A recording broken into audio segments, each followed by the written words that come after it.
आ जाइए भाइयों।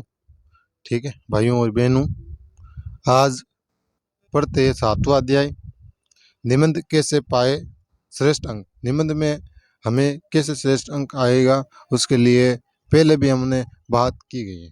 पैराग्राफ के रूप में लिखे, छोटे छोटे लिखे। ठीक है, आप स्पष्ट लिखे, कोई एरर ना करें। ठीक है, और उस टॉपिक के प्रति आपकी समझ अच्छी होनी चाहिए। दोनों पक्ष लिखे, नेगेटिव और पॉजिटिव दोनों, तो निबंध में एक अच्छा परफॉर्म कर सकते हैं हम।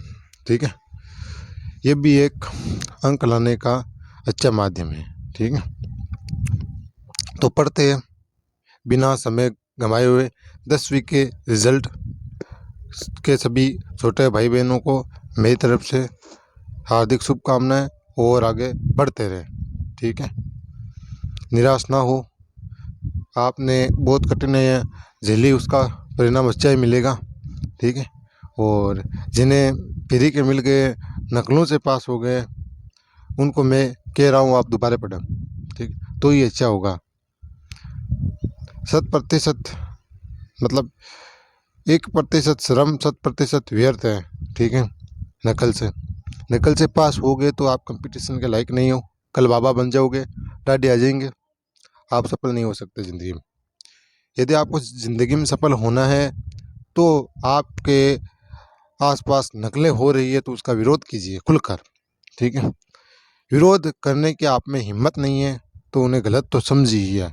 ठीक है, और नकलों से नंबर आए हुए, हाँ आपको अच्छी कॉलेज मिल सकती है, जो भी हो सकते हैं, लेकिन वो नंबर आपके किसी काम के नहीं है मेरे भाई। तो आपको तो नंबर जो चाहिए वो वैल्यूवान है, सही है, जिनकी वैल्यू है। ठीक है, जो मूल्य है, जो मूल्य ह्रास है वो नहीं चाहिए आपको।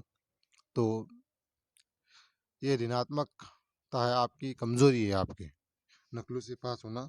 मैंने सुना कि आरबीएससी में अब की बार नकलें बहुत चली और सिलेबस भी छोटा दे दिया, तो ये आरबीएससी की मूर्खता है। हाँ, 2020 की शिक्षा नीति है, तो शिक्षा नीति में सुधार भी किया जा सकता है मेरे भाई। शिक्षा हमेशा बाल केंद्रित और गुरु केंद्रित दोनों होना चाहिए।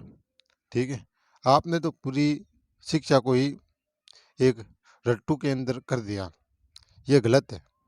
कोई भी माध्यम हो, मतलब स्टेट बोर्ड हो या सेंटर बोर्ड हो, ठीक है, शिक्षा को वैल्यूवान रखना सबसे बड़ा एक दायित्व बनता है। तो शिक्षा को वैल्यूवान रखिए। ठीक है, ये जनाजा ना उठाइए शिक्षा का। ठीक है, मुझे किसी का डर नहीं लग रहा है। क्यों? मेरा ये अधिकार है कि मैं आपसे आरटीआई के माध्यम से राइट टू इंफॉर्मेशन ले सकता हूँ। ठीक है, आरटीआई के एक्ट के माध्यम से वगैरह से। ठीक है ना, तो मैं ये सूचना लेना चाहता हूँ कि आप शिक्षा का फालूदा क्यों बना रहे हो। ठीक है,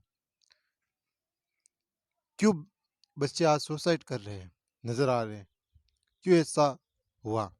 ठीक है, क्यों इन क्वेश्चनों को उत्थान मिल रहा है और सरकारी गवर्नमेंट स्कूल का पतन हो रहा है धीरे धीरे, क्यों हो रहा है, इसके पीछे क्या लॉजिक है। ठीक है, इसका पीछे एक ही लॉजिक है, गवर्नमेंट का सिस्टम ढीला है। ठीक है, क्यों आज युवा सड़कों पर आ रहे हैं। ठीक है, क्यों पेपर लीक हो रहे हैं, इनके पीछे एक ही कारण है, तुम्हारा सिस्टम सही है नहीं है, तुम्हारा नेतृत्व का गुण नहीं है। तुम में बन जाते हो विधायक, एमपी, क्या तुम में नेतृत्व का गुण है? धरती बराबर नहीं है। ठीक है, यदि तुम में नेतृत्व का गुण नहीं है तो समाज के सामने क्यों आते हो?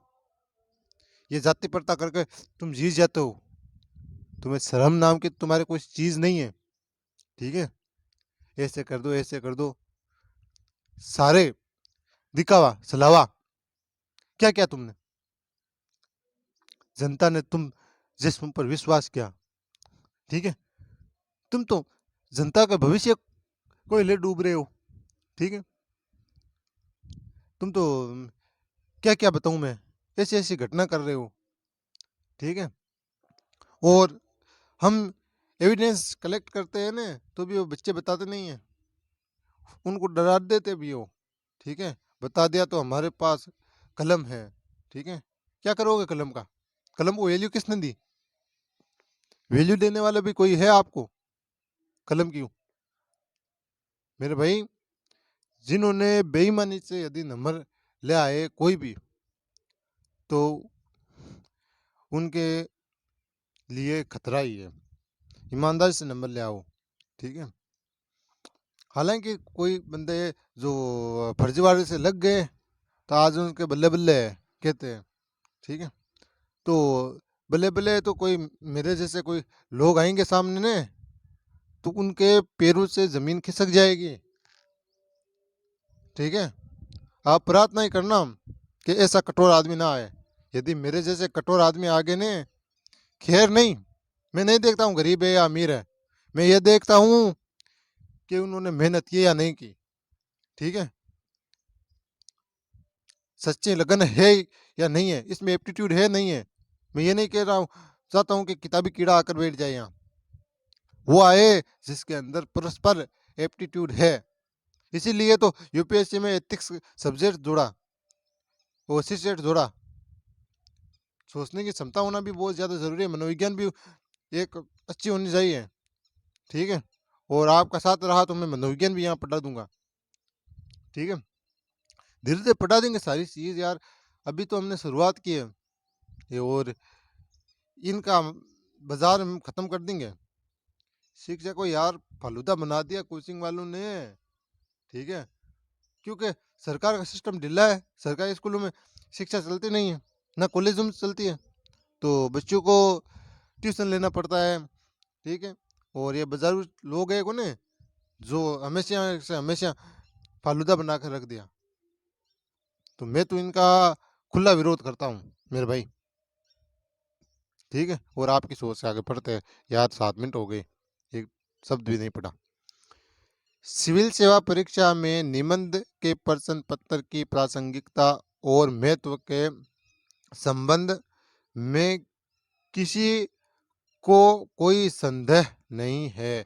थोड़ा बड़ा कर देते हैं,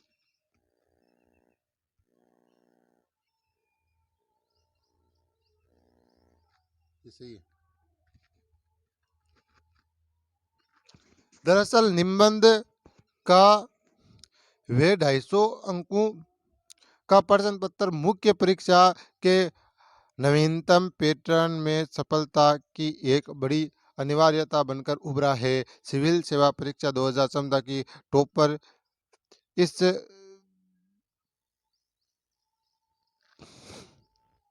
क्या है इस सिंगल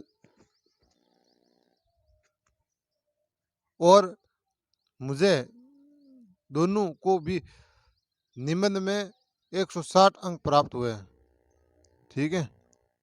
इरा सिंगल नाम है ये, इरा सिंगल और मुझे निशांत जैन को इस परीक्षा में 160 अंक प्राप्त हुए हैं, ठीक है। तो इसका भी बहुत ज़्यादा वेटेज है, जो संभवतया उस वर्ष के सर्वाधिक प्राप्तांकों में से थे। सुखद तथ्य यह है कि मेरे द्वारा हिंदी माध्यम में लिखा गया निबंधों को भी सुश्री इरा सिंगल के अंग्रेजी माध्यम में लिखे गए निबंधों के बराबर अंक प्राप्त हुए हैं। इससे अनिवार्य तौर पर तो नहीं, पर सामान्य तौर पर यह जरूर तय माना जा सकता है कि निबंध के प्रश्न पत्र में भाषा माध्यम कोई समस्या नहीं है, और यदि बेहतर व सटीक रणनीति बनाकर अच्छे निबंध लिखे जाए तो श्रेष्ठ अंक हासिल किए जा सकते हैं। ढिंडोरा पीटते हैं फलानी भाषा में ये नहीं होता है, ढिगानी भाषा में ये नहीं होता है, देख लीजिए अंग्रेजी और हिंदी के बराबर है अंक। तो आप में मेहनत करने की लगन नहीं है। हिंदी भाषी ये सोचते हैं कि ये तो हमारा आसानी से समझ में आ जाते हैं, पढ़ते नहीं हैं। अंग्रेजी वाले रटते हैं, ठीक है, और समझते हैं उसको, ठीक है। और वैसे अंग्रेजी भाषा गरीब भाषा है, उसमें शब्द इतना नहीं है जितना हिंदी में शब्द है, क्योंकि हिंदी का यदि कोई पेपर जांचने वाला है ना, पूर्ण ज्ञाता होना बहुत ज़्यादा ज़रूरी है, ठीक है। और अंग्रेजी का पढ़ा थोड़ा बहुत पढ़ा हुआ भी जांच सकता है, और जो पढ़ा हुआ है वो जांच सकता है, एक ही शब्द है, ठीक है, समझ सकता है।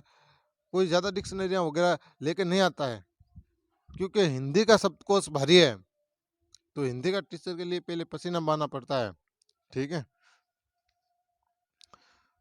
प्रथम दृष्टया ऐसा प्रतीत होता है कि निबंध उन 7 प्रश्न पत्रों की तरह ही एक 250 अंकों का प्रश्न पत्र है, जिसके अंक मुख्य परीक्षा के कुल स्कोर 1750 अंक में जोड़े जाते हैं।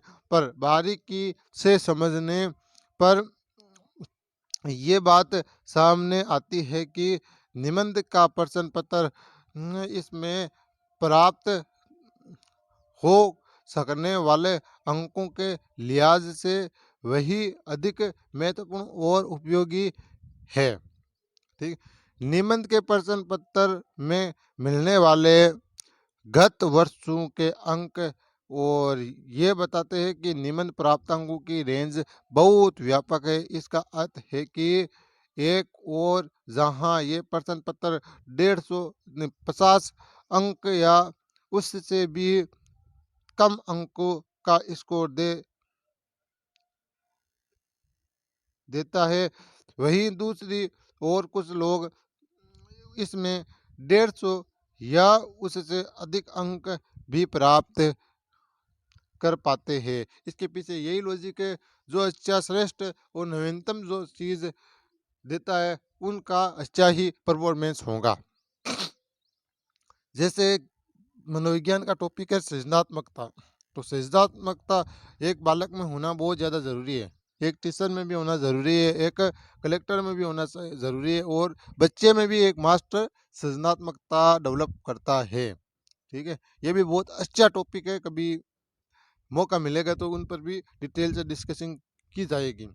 वैसे मैं इन सीरीज़ों में आपका आधा ज्ञानी बना दूंगा, ये और देखते रहोगे तो समय आने पे पूरा ज्ञानी हो जाओगे। इस तरह ये 100 अंकों का गैप न केवल आपकी रैंक को प्रभावित करता है, बल्कि अंतिम रूप से आपके चयन को भी। अत्यधिक महत्व और बढ़ती प्रासंगिकता के बावजूद एक दिलचस्प पहलू ये भी है कि संघ लोक सेवा आयोग की प्रतिष्ठित सिविल सेवा परीक्षा में यह अभ्यर्थियों द्वारा सर्वाधिक अपेक्षित सा प्रश्न पत्र है, जिसकी तैयारी से लेकर इसमें प्रदर्शन तक प्रतियोगी मित्र से अपेक्षा उपेक्षा के भाव से इसे डील करते हैं। कई अभ्यर्थी तो अपनी तैयारी की पूरी अवधि के दौरान पहला निबंध ही सीधे मुख्य परीक्षा के केंद्र पर जाकर लिखते हैं। कई अभ्यर्थियों का ये भी मानना है कि क्योंकि यह प्रश्न पत्र अत्यधिक विषयनिष्ठ सब्जेक्टिव प्रकृति का है और इसकी तैयारी का कोई स्पष्ट फार्मूला नहीं है, अतः इसकी तैयारी के समय देने का कोई लाभ ही नहीं है। मेरी समझ में निबंध के प्रश्न पत्र की ये गौर उपेक्षा अनिवेक अविवेकपूर्ण, आपकी समझ से बाहर, विवेकपूर्ण कहते हैं, विवेक का अपोजिट है अविवेकपूर्ण, और कदाचित आत्मघाती है, मतलब आपके लिए खतरा, आत्मघाती का मतलब खतरा। यदि मैं अपनी रणनीति और तैयारी की समग्र प्रक्रिया के संदर्भ में बात करूं, तो ये सत्य है कि मेरी रणनीति में निबंध का अति महत्वपूर्ण स्थान रहा है, और मैं इसकी तैयारी को प्राथमिकता पर रखता हूँ रहा हूँ। सौभाग्य से सफल उसका सुफल मुझे प्राप्त भी हुआ है। सुफल यानी अच्छा फल, कुफल यानी बुरा फल, और मेरी श्रेष्ठ रैंक में इस प्रश्न पत्र ने बेहद प्रभावी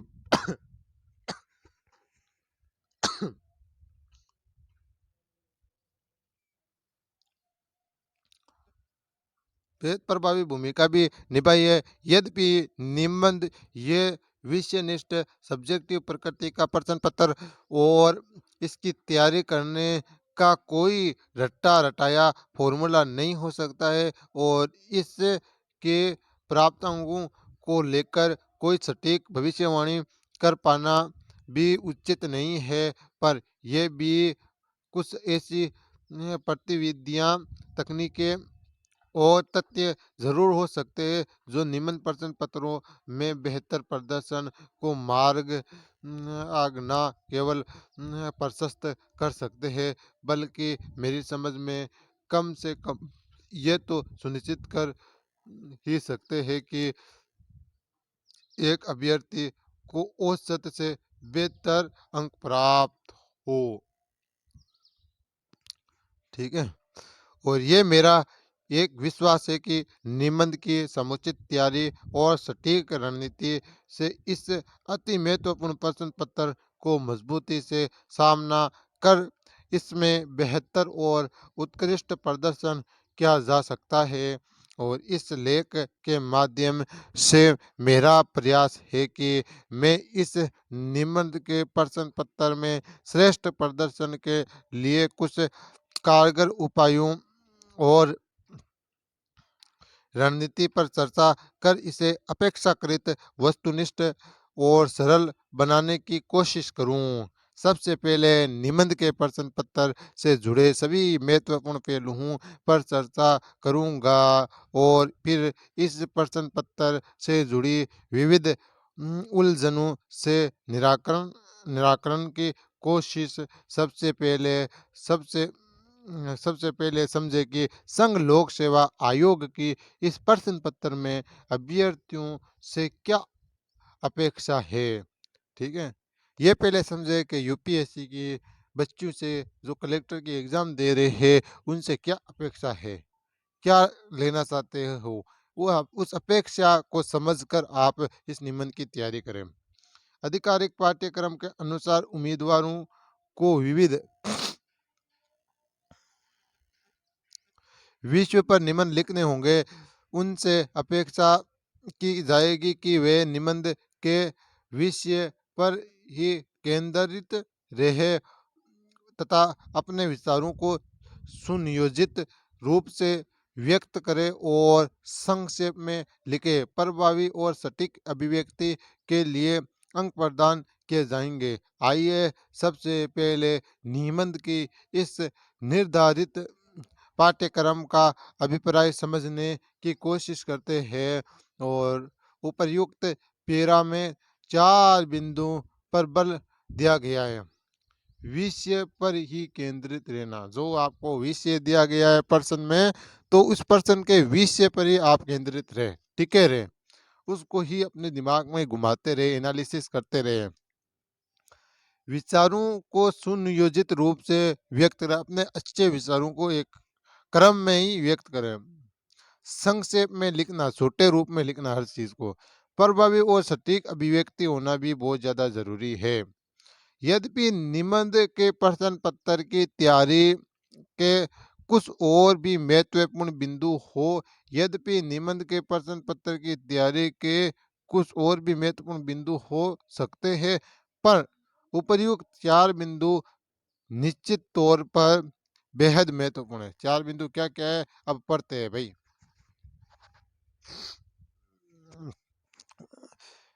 नंबर 1, विषय पर ही केंद्रित रहना। जो आपको विषय दिया उस पर केंद्रित रहना। यही 4 बिंदु है भाई, अभी हमने पढ़ा है। निबंध लेखन में बेहतर प्रदर्शन का मंत्र है। ठीक है। निबंध लेखन क्या है? बेहतर प्रदर्शन का, आपका परफॉर्मेंस का एक मंत्र है। विषय की मूल भावना से स्वयं को जोड़े रखना समुच्चय निबंध का सुझाव। निरंतर विषय की ओर बने रहना चाहिए और परीक्षक को ऐसा बिल्कुल भी प्रतीत नहीं होना चाहिए कि आप विषय से भटक गए हैं। प्राय निबंध के विषय बहुत सामान्य पर अमूर्त किस्म के होते हैं। यदि किसी विषय विशेष के सभी पहलुओं, सकारात्मक व नकारात्मक को कवर करते हुए विचारों को व्यवस्थित ढंग से प्रस्तुत किया जाए तो अच्छे अंक हासिल करना कोई कठिन कार्य नहीं है। नंबर 2, विचारों को सुनियोजित रूप से व्यक्त करना। दरअसल निमन न केवल हमारी लेखन शैली का प्रतिबिंब है, बल्कि ये हमारे अब तक के अर्जित ज्ञान और अनुभव और चिंतन प्रक्रिया का भी निचोड़ प्रस्तुत करता है। अगर हमारा सोचने का ढंग अव्यवस्थित और उलझाऊ होगा तो इसका प्रभाव हमारे निबंध पर भी पड़ेगा। आपका यदि उलझनपन है, आपका चिंतन है, चिंतन प्रक्रिया अच्छी नहीं है, सुव्यवस्थित नहीं है, तो उसका असर आपके निबंध पर भी पड़ेगा। तो निबंध के लिखते समय सकारात्मक ही सोचे, कोई चिंतन ना रखे, ठीक है, और उलझावपन में ना रहे। जो नहीं आ रहा है उन पर छोड़ दे उसको, टॉपिक को, उसकी जगह दूसरे टॉपिक लिख ले, ठीक है। बहुत से अभ्यर्थी विचारों की दृष्टि से बहुत समृद्ध और अनुभवी होते हैं, पर निबंध लिखते समय उन विचारों को क्रमबद्ध, सुनियोजित व व्यवस्थित तरीके से अभिव्यक्त नहीं कर पाते हैं। कई कहीं की ईंट, कहीं का रोड़ा की प्रवृत्ति से बचने को कोशिश करे। कोई रोड़ा डाल देते हैं, कोई ईंट डाल देते हैं, उनसे बचने की कोशिश करे, मकान ढह जाता है। एक तो मंगरारो भाटो डाल देते हैं, एक ईंट डाल देते हैं। अभी मंगरा के भाटे की मैं आपको करती दिखाता हूँ, ठीक है, बने रहना।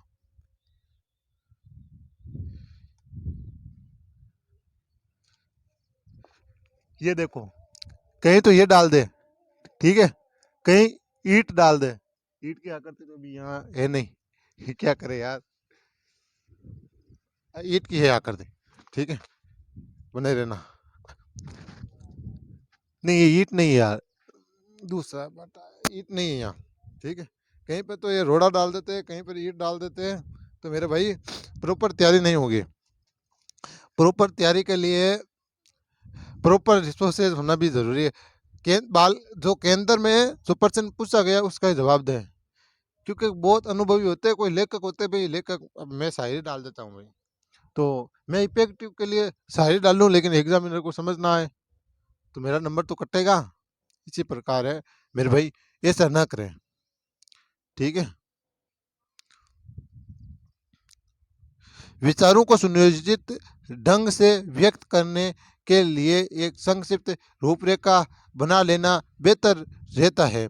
इस रूपरेखा में आप विषय के विभिन्न संभावित पहलुओं के साथ साथ कुछ प्रासंगिक उदाहरणों, उक्तियों, पंक्तियों को भी शामिल कर सकते हैं।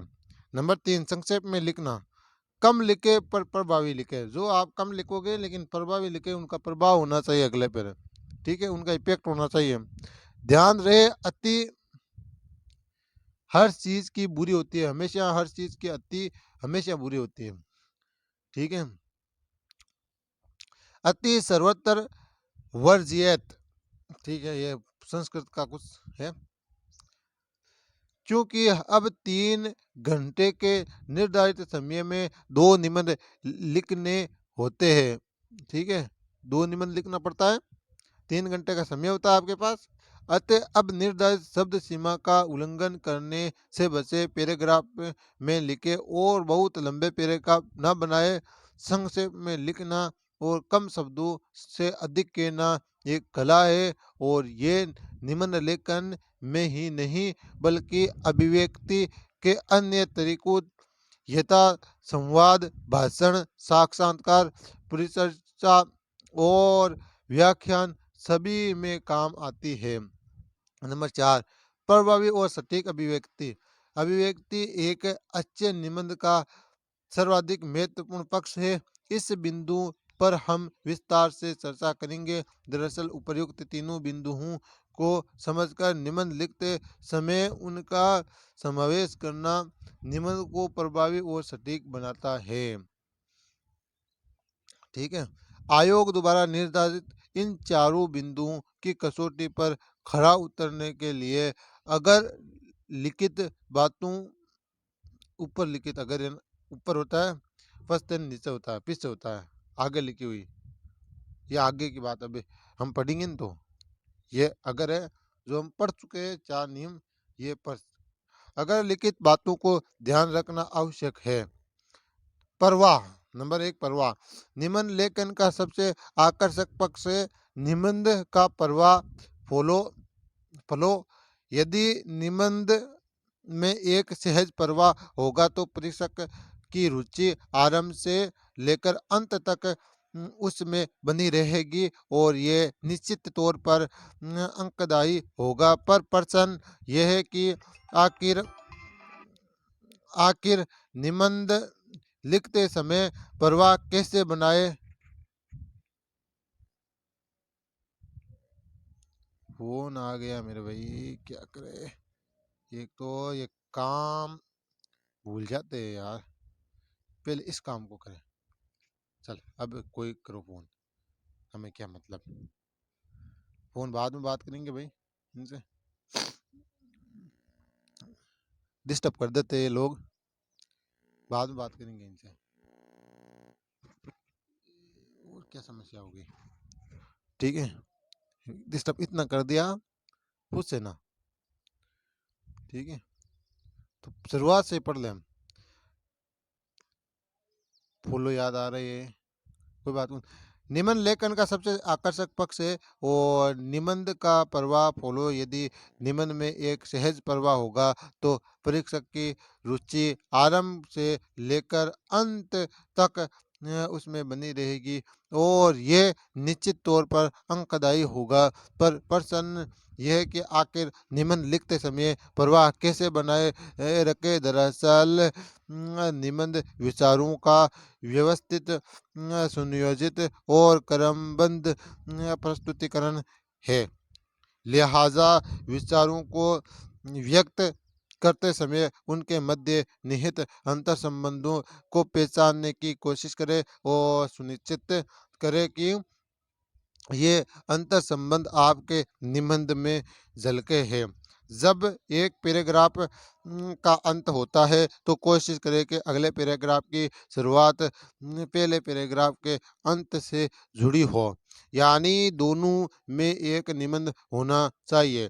शुरुआत पहले पैराग्राफ के अंत से जुड़ी हो, यानी दोनों में एक संबंध होना चाहिए। प्रेक्षक को ऐसा नहीं लगना चाहिए कि आप कहीं से भी कुछ भी अव्यवस्थित ढंग से लिखे जा रहे हैं। निबंध में ये प्रवाह निरंतर अभ्यास से विकसित किया जा सकता है। नंबर 2 संतुलित दृष्टिकोण, मध्यम मार्ग। विचारधाराएं वो दृष्टिकोण सबके अलग अलग हो सकते हैं, पर सत्य इन सभी विचारधाराओं के बीच में कहीं निहित होता है। सारी विचारधारा होती है, उनके बीच सत्य निहित होता है। वो सत्य की खोज के लिए परस्पर आपको ये सब चीज खंगालना पड़ेगा। बहुत ठोकरें खाने से अक्ल आएगी आप में, बहुत ठोकरें खानी पड़ेगी जो आप सत्यता पहचानोगे तो, ठीक है, उनके बीच ही पड़ी रहती है सत्यता, ठीक है।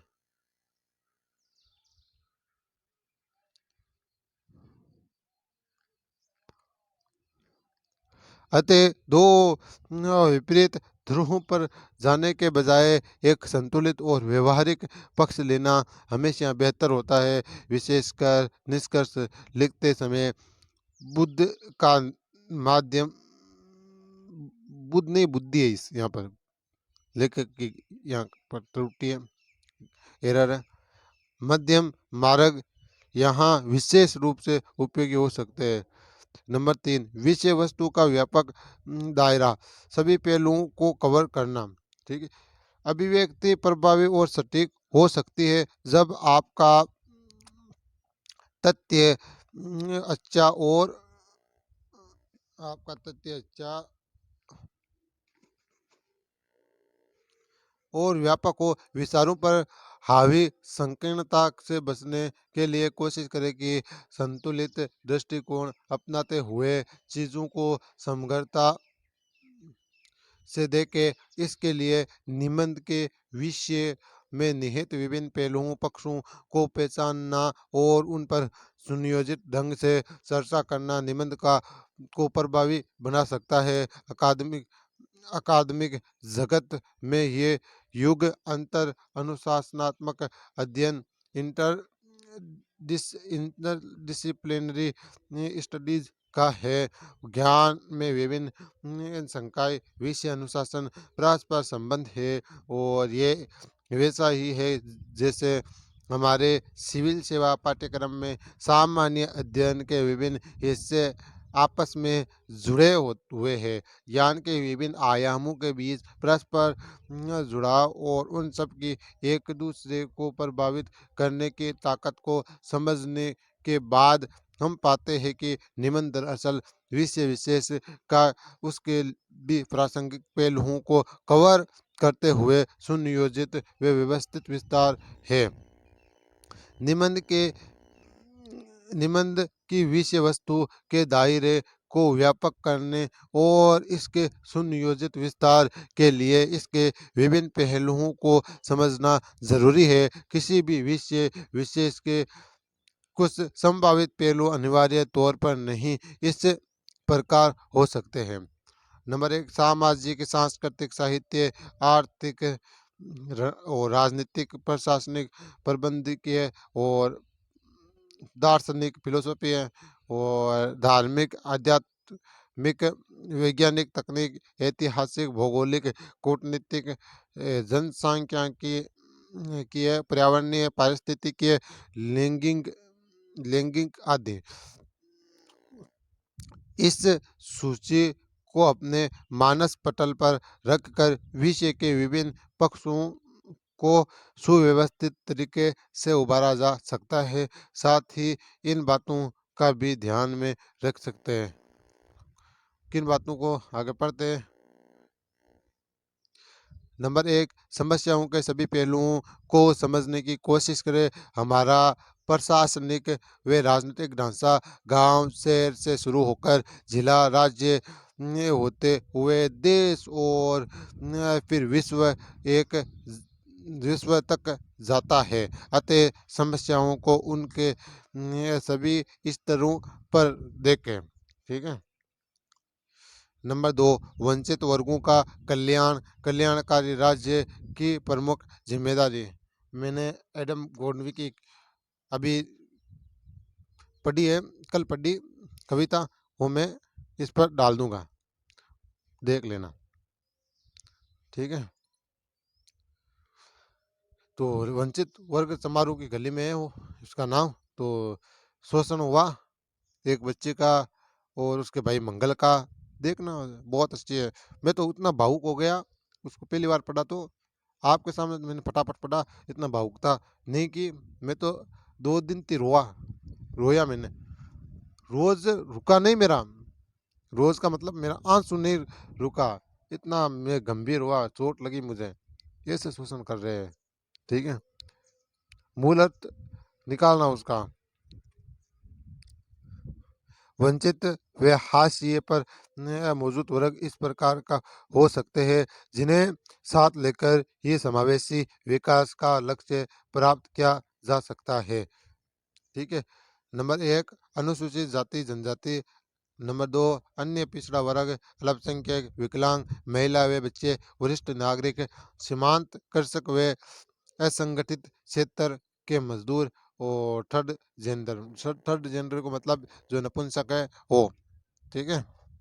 हमारे शहरी भाषा में हिजड़ा कहते हैं। ठीक है। नहीं कहना चाहिए हिजड़ा शब्द, अच्छा नहीं है, लिहाज से चिढ़ भी सकते हैं कोई लोग, तो हिजड़ा कहना ये गलत है। मैं तो कहता हूँ तो आपको समझाता हूँ। ठीक है।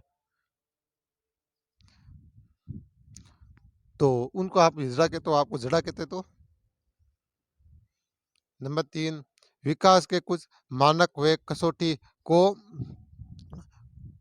कसौटी हो सकती है और जिसके माध्यम से विषय का सार्थक विकास किया जा सकता है, जैसे शिक्षा, स्वास्थ्य, रोजगार, कृषि, ग्रामीण विकास, गरीबी उन्मूलन, स्वच्छता, न्याय, ऊर्जा, पर्यावरण व जैव विविधता संरक्षण, संचार व परिवहन आदि। नंबर 4, समग्रता, दूसरों के विचारों का समान सम्मान, मतलब चीज़ों को उनकी समग्रता और टोटलिटी से देखने की कोशिश करें। ज्ञान बहुआयामी और बहुपक्षीय है। किसी एक बात को पकड़कर उसी पर बल देना और बाकी महत्वपूर्ण पक्षों को अनदेखा करना समझदारी नहीं कहा जा सकता। एक हाथी के 7 अलग-अलग हिस्सों को छूकर हाथी को वैसा ही समझने का 7 अंगों वाला उदाहरण याद रखें। हाथी केवल पूंछ या सूंड न होकर स्वयं में एक संपूर्ण इकाई है और इसी प्रकार अपनी बात को सर्वश्रेष्ठ न मानकर दूसरों की बातों का भी सम्मान करना सीखें।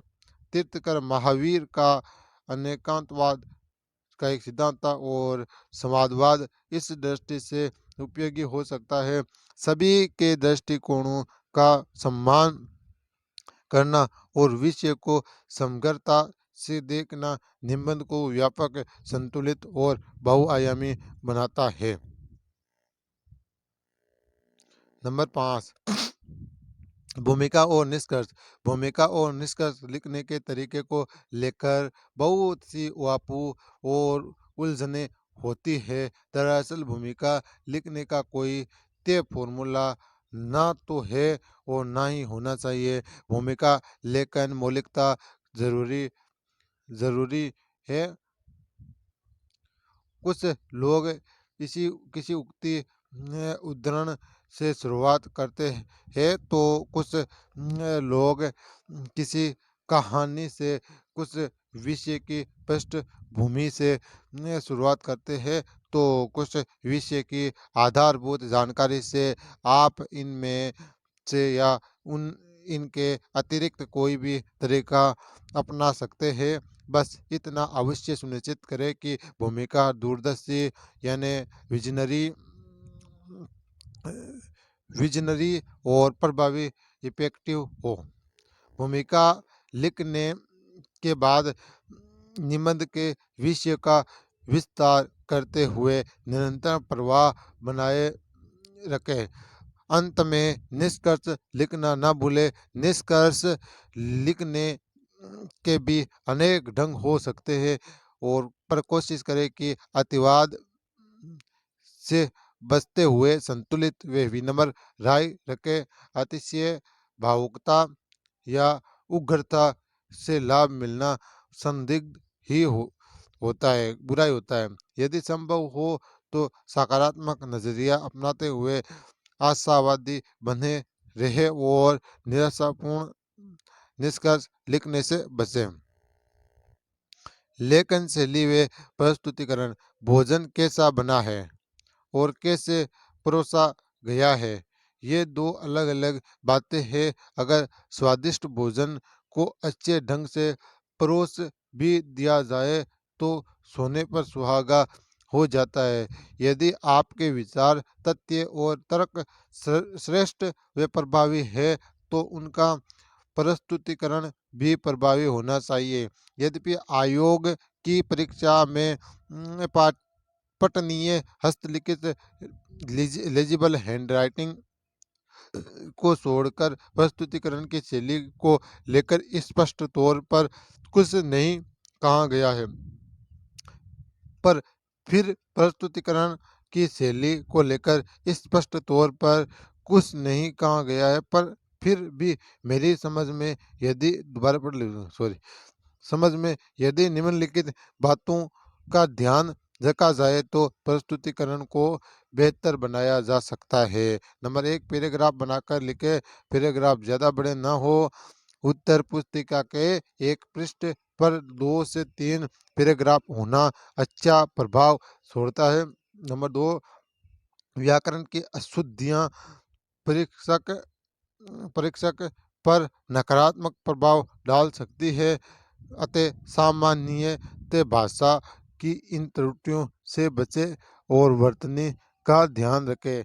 मेरी जबान से मेरा हाथ तेज चलता है, ठीक, मैं भी छोड़ देता हूँ। व्याकरणिक शुद्धता का अभिप्राय शुद्ध हिंदी का प्रयोग नहीं है तो सरल और सहज हिंदी का प्रयोग करें। प्रसंगानुकूल उर्दू के शब्द प्रवाह बनाए बनाए रखने में सहायता ही करते हैं, पर ध्यान रहे कि कोई शब्द जानबूझकर थोपा हुआ न लगे। जहाँ तक तकनीकों पारिभाषिक शब्दों के प्रयोग का प्रश्न है तो जरूरत पड़ने पर ऐसा कर सकते हैं। भाषा के प्रयोग के दौरान हमेशा ध्यान रहे कि भाषा यांत्रिक या कृत्रिम होकर सहज और नैसर्गिक होनी चाहिए। नंबर 4, हस्तलिपि। हस्तलिपि मतलब हैंडराइटिंग को लेकर कई अभ्यर्थी चिंतित रहते हैं। इसमें कोई संदेह नहीं है कि अच्छी हैंडराइटिंग प्रस्तुतिकरण के 4 चांद लगा देती है और इसका परीक्षण व मनोविज्ञान पर सकारात्मक असर पड़ता है, पर यह असर कमोबेश थोड़ा ही होता है। यथासंभव स्पष्ट और स्पष्ट लिखे और पठनीयता बनी रहे और प्रेक्षक को निबंध पढ़ने के लिए अत्यधिक श्रम न करना पड़े। नंबर 5, यदि उचित समझे तो किसी महत्वपूर्ण बात को रेखांकित अंडरलाइन कर सकते हैं। अंडरलाइन पर भी परीक्षक को प्रभाव पड़ेगा उसका कि ये हाईलाइट है, ये पढ़ने योग्य है। ठीक। नंबर 7वां पॉइंट, कथनों और उद्धरणों का प्रयोग। ठीक है। सूक्तियों, कथनों, उद्धरणों का प्रयोग करे या उदाहरण होता है, उद्धरण नहीं होता है। ये मतलब दे पूरा पढ़ा जाता है, दे आधा पढ़ा है। उद्धारणों, उदाहरणों, उदाहरण होता है, उद्धरण लिख दिया इसने, ये भी त्रुटि है।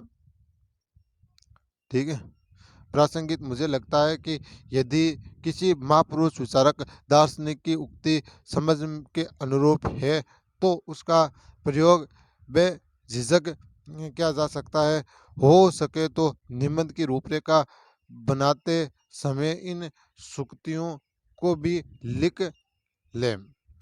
सूक्तियों का प्रयोग प्रसंगानुकूल और सहज होना चाहिए और सूक्ति निबंध के विषय से मेल खाती हो और थोपी हुई ना लगे।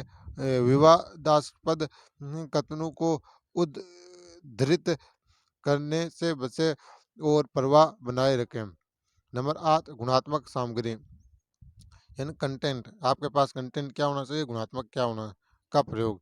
मतलब गुणात्मक सामग्री का प्रयोग जितना गुड़ डाले उतना ही मीठा होता है। अच्छी और स्तरीय विषय सामग्री निबंध को उत्कृष्ट बनाने में सहायता करती है, अतः भूलकर भी वैचारिक संकीर्णता या हल्कापन प्रदर्शित न होने दे। यथा नंबर 1, आपके लेखन में व्यक्त विचारों से जातिवाद, क्षेत्रवाद, भाषावाद और सांप्रदायिकता की गंध नहीं आनी चाहिए। नंबर 2, यद्यपि बहुत से विचारकों महापुरुषों के जीवन दर्शन और कथनों को उद्धृत किया जा सकता है, पर कुछ सर्वमान्य विचारकों यथा अरस्तु, सुकरांत, प्लेटो, बुद्ध, महावीर, गुरु नानक, कबीर, रैदास, तुलसी, गांधी, नेहरू, टैगोर, अम्बेडकर, विवेकानंद, अरविंदो आदि, अरविंदो घोष है, अरविंदो आदि को उद्धृत करना सामग्री की गुणात्मक को बढ़ाता है। धर्म, दर्शन, अध्यात्म तक ही सीमित न रहकर इतिहास, भाषा, साहित्य, मनोविज्ञान, राजनीति शास्त्र, समाजशास्त्र, विज्ञान, प्रौद्योगिकी, प्रबंध, विधि और प्रशासन आदि विभिन्न क्षेत्रों के भारतीय व पाश्चात्य जगत के श्रेष्ठ विद्वानों को प्रसंगानुकूल उद्धृत उद्धृत किया जा सकता है। भारतीय स्वतंत्रता आंदोलन के मूल्य व आदर्श और भारतीय संविधान का दर्शन हमेशा हमारे पथ प्रदर्शक और प्रेरणा स्रोत है। प्रसंग के अनुकूल अनुरूप भारतीय संविधान की उद्देशिका प्रेमबल मतलब उद्देशिका हम भारत के लोग भारत को संपूर्ण प्रभुत्व संपन्न ये न वो वाली मूल कर्तव्य आपका मूल कर्तव्य है जो 11 वो ठीक है। राज्य के नीति निर्देशक तत्व है, राज्य के जो नीति निर्देशक तत्व है मौलिक अधिकार के बाद मैं राजनीति में बहुत अच्छा हूँ। देखना हम जब समय मिलेगा ना तो हम राजनीति पढ़ेंगे या रिसोर्सेज होंगे तो ऐसे राजनीति पढ़ाना भी कहानी की तरह अच्छी नहीं लगती है। पीडीएफ से पढ़ाना हाथ से लिख लिख कर वोट होगा फिर पढ़ाएंगे। या कोई संस्था थोड़ा सपोर्ट कर दे कि आप हमारी संस्था का प्रचार करो और पढ़ाओ तो हम पढ़ा देंगे फ्री पढ़ाएंगे आपको उनके प्रचार के लिए। निर्देशक तत्वों और मूल अधिकारों का संदर्भ लिया जा सकता है। नंबर 3 आवश्यकता अनुसार अपनी बात की दृष्टि के लिए तथ्यों व आंकड़ों का सहारा लेना बेहतर विकल्प है पर यह इतना अधिक ना हो कि निबंध की सहजता और प्रवाह टूटने लगे। नंबर 4 जहां तक सरकार की नीतियों की आलोचना का प्रश्न है मुझे लगता है कि कोरी आलोचना करना किसी समस्या का समाधान नहीं हो सकता है। एक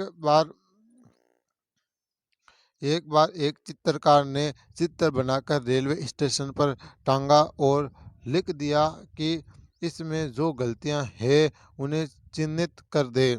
अगले दिन सुबह जब वह स्टेशन पहुंचा तो उसने देखा कि पूरा चित्र निशानों से भरा हुआ था। चित्रकार ने पुनः एक चित्र बनाया उसी स्थान पर उसे टांग कर उसने लिखा कि इसमें जो भी गलतियां हो कृपया उन्हें ठीक भी कर दे। अगले दिन जब वह चित्रकार अपने चित्र को देखने गया तो आश्चर्यजनक रूप से वे ज्यों का त्यों था।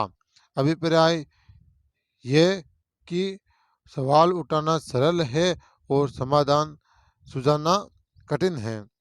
शिव खेड़ा का शिव खेड़ा का एक प्रसिद्ध कथन है मतलब एक कोई लेखक है शिव खेड़ा तो उसका एक प्रसिद्ध कथन कथन है और कथनों का भी ध्यान में रखते रहे इन्वर्टेड कोमा के रूप में आप देते रहे और इसमें इनडायरेक्टेड का होता है ना फुल स्टॉप में देते रहे। ठीक है। अगर हम समाधान का हिस्सा नहीं है तो हम स्वयं की स्वयं ही समस्या है। अतः इस संबंध में मेरी यही राय है कि कल्याणकारी राज्य नागरिकों की बेहतरी के लिए ही योजनाएं और कार्यक्रम बनाता है पर उनमें सुधार की गुंजाइश हमेशा बनी रहती है। लिहाजा शिकायती और विघ्न संतोषी प्रवृत्ति से बचे और सकारात्मक रवैये से चीजों को ग्रहण करें। नंबर 9 विषय चयन निबंध में सही विषय का चयन आदि जंग जीता सकता है। अंग्रेजी में एक कहावत है well begun is half done. ठीक है। अगर विषय चुन लिया जाए तो उस पर एक अच्छा निबंध लिखे जाने की संभावना कहीं अधिक बढ़ जाएगी। अतः विषय चुनते समय इन बातों का ध्यान रखें। नंबर 1 जिस विषय के प्रति आपकी नज़दीकी अधिक हो उसे सुनना हमेशा बेहतर होता है। जैसे मीडिया पर अपनी ठीक ठाक समझ होने के चलते मैंने अपनी परीक्षा में क्या स्टिंग ऑपरेशन निजता पर प्रहार है विषय चुना था साहित्य दर्शन दर्शन भूगोल विज्ञान सांस्कृतिक इतिहास आदि विभिन्न क्षेत्रों की अच्छी समझ। ठीक है। ये पढ़ लेते हैं फिर कल पढ़ेंगे। ये पेज पढ़ लेते हैं। रखने वाले अभ्यर्थी अपनी समझ और जागरूकता के क्षेत्र का चुनाव कर सकते हैं।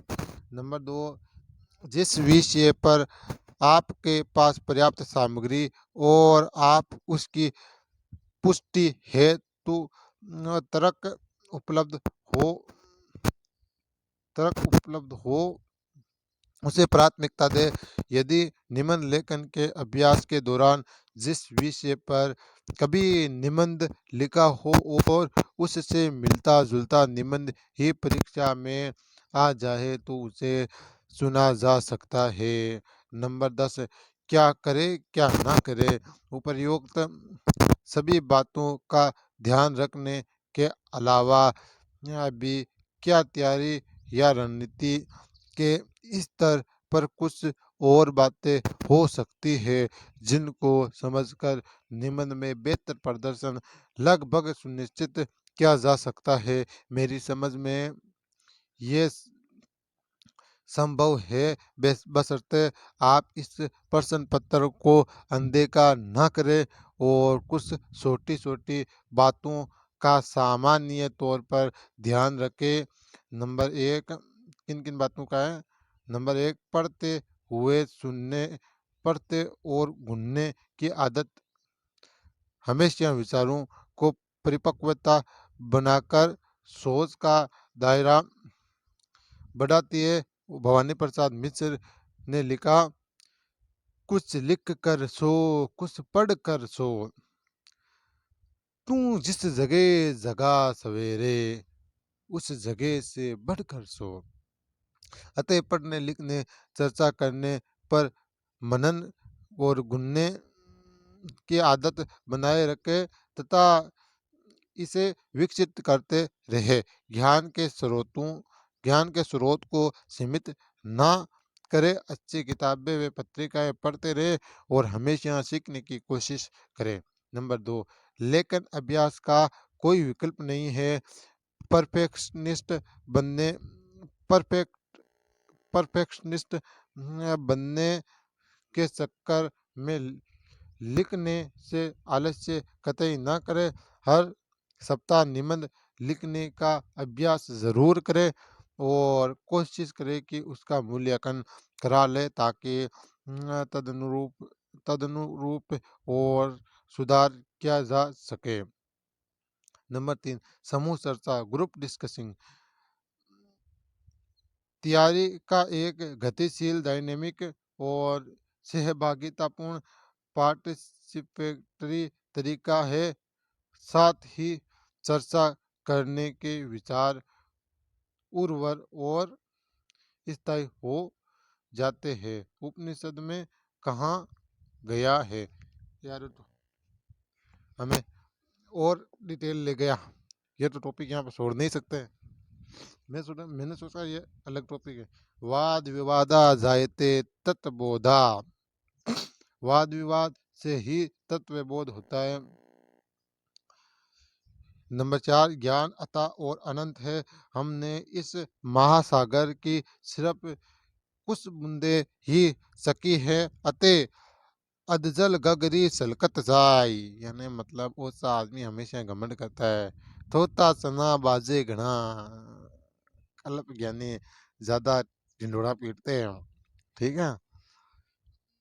वालों की प्रवृत्ति से दूर रहे और हमेशा अपने अहन को सीखने की प्रक्रिया में आड़े ना आने दे।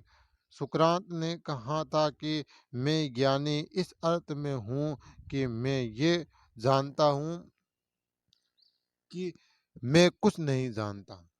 ठीक है, यहाँ पर तो खत्म हो जाएगी भाई, कुछ खास यहीं पर वो नहीं होगी, पढ़ना पड़ेगा आज तो बहुत। ठीक है। नंबर 5, अति आत्मविश्वास से बचे पर अपनी तैयारी और धारणा पर भरपूर विश्वास बनाए रखे। जब आप निरंतर अभ्यास करते रहेंगे और तदनुरूप सुधार भी करेंगे तो ये ये लगभग तय मानिए कि आप एक बेहतर निबंध लिख पाएँगे। और नंबर 6, समय विभाजन का भी ध्यान रखें, समय का विभाजन का भी ध्यान रखें, ठीक है? जिन्हें बिना मतलब व्यर्थ ना करें समय, ठीक है? अनिवार्य तौर पर दोनों या अधिक निबंध लिखें और उन्हें लगभग बराबर समय दें। पहले निबंध को यदि 5-10 मिनट अधिक दे दिए जाए तो कोई बड़ी समस्या नहीं है। कोशिश करें कि प्रश्न पत्र के क्रम में निबंध लिखें। नंबर 7, शब्द सीमा का उल्लंघन ना करें और अधिक लिखकर कोई श्रेय प्राप्त नहीं होगा। नंबर 8, अंत में सकारात्मक ऊर्जा बनाए रखें। वो किसी भी कीमत पर हार न माने, ना तैयारी के दौरान और ना ही परीक्षा कक्ष में दुष्यंत कुमार की पंक्तियां ना भूलें। कौन कहता है आसमां में छेद हो सकता नहीं, एक पत्थर जरा तबीयत से उछालो यारों। ते मतलब कहते, कौन कहता है कि यूपीएससी करना संभव नहीं हो सकता है, एक बार परीक्षा देकर तो देखो यारों, पता चलेगा। देखते हैं टॉपिक कितना है यार, तो बड़ा है यार, निम्न में उपयोग ताले का। ठीक है, कोई बात नहीं, आज यहाँ पर विराम दे देते हैं, कुछ और काम की बातें, ये तो पढ़ लेते हैं यार, पूरा घंटा हो जाए, 4 मिनट पर पढ़ते फटाफट। नंबर 1, अभ्यास का कोई विकल्प नहीं है। हर हफ्ते 3 घंटे के लिए बैठे और 1.5 घंटे में कुल 2 निबंध लिखने का अभ्यास जरूर करें, इसका आपको बेहद फायदा होगा। नंबर 2, पहले कुछ मिनटों के निबंध की एक लिखित रूपरेखा जरूर बना ले। इसमें निबंध के विषय विस्तार के पक्ष, तथ्य, उदाहरण और उक्तियां शामिल कर सकते हैं। विषय नंबर 3, विषय तसल्ली से चुने, उसी क्षेत्र में विषय चुने जिन पर आपकी पकड़ और समझ अच्छी हो। उदाहरण के लिए विज्ञान पृष्ठभूमि के लोग तकनीकी विषयों पर कुछ बेहतर लिख सकते हैं। मुझे साहित्य, संस्कृति, जनसंचार और दर्शन से जुड़े विषय ज़्यादा आकर्षित करते हैं, तो अमूर्त विषयों पर ज़्यादा बेहतर लिख पाता हूँ। मेरी सलाह है कि अपनी रुचि और संबंधित विषय क्षेत्र की समझ के आधार पर निर्णय लें। नंबर 4, शुरुआत प्रस्तावना से करें, जो कई तरह की हो सकती है, जैसे कोई प्रसिद्ध कथन या उक्ति, कोई उदाहरण या विषय की पृष्ठभूमि पर प्रस्तावना ना में एक विज़न होना चाहिए और विषय के विस्तार का संकेत भी होना चाहिए। नंबर 5, निबंध को पैराग्राफ में ही लिखे, एक पृष्ठ पर 2 से 3 पैराग्राफ अच्छे लगते हैं। नंबर 6, जिस तरह खाना ना केवल अच्छा बना हो बल्कि उसका ढंग से परोसा जाना भी उतना ही महत्वपूर्ण है। ठीक उसी तरह निबंध में भी प्रस्तुतिकरण का अच्छा खासा महत्व है। नंबर 7, विषय का विस्तार करते वक्त कोशिश करें कि उसके ज़्यादातर पहलुओं को छू सके। हर विषय के बहुत से पक्ष है, जैसे आर्थिक, सामाजिक, सांस्कृतिक, दार्शनिक, ऐतिहासिक और वैज्ञानिक। जितने ज़्यादा पहलुओं को छुएंगे उतना अच्छा प्रभाव पड़ेगा, पर व्यर्थ के विस्तार से बचें। नंबर 8, क्रमबद्ध और व्यवस्थित ढंग से लिखे, बेतरतीब और मनमाने ढंग से लिखना खराब प्रभाव छोड़ता है। नंबर 9, शब्द सीमा का अतिक्रमण करने करके विषय और श्रम व्यर्थ ना करें। निबंध निबंध पूरे जीवन मतलब नंबर 10, निबंध पूरे जीवन के अध्ययन और अनुभव का एक निचोड़ है, लिहाजा पढ़ते रहे, लिखते रहे और सीखते रहे। जय हिंद, जय भारत। एकदम 1 घंटा हो गया, ठीक है, जोर से बोलिए, 1 घंटा होने वाला है मेरे भाई। मेरा पहला ही वीडियो है 1 घंटे का। वैसे मैं 1 घंटा टिकता नहीं हूँ, क्योंकि मैं सोचता हूँ बच्चों के लिए बोरियत होगी, ठीक है।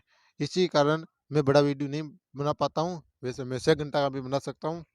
मेरी तो विल पावर बहुत अच्छी है। ठीक है, बोलिए जय शिक्षा क्रांति, जय हिंद।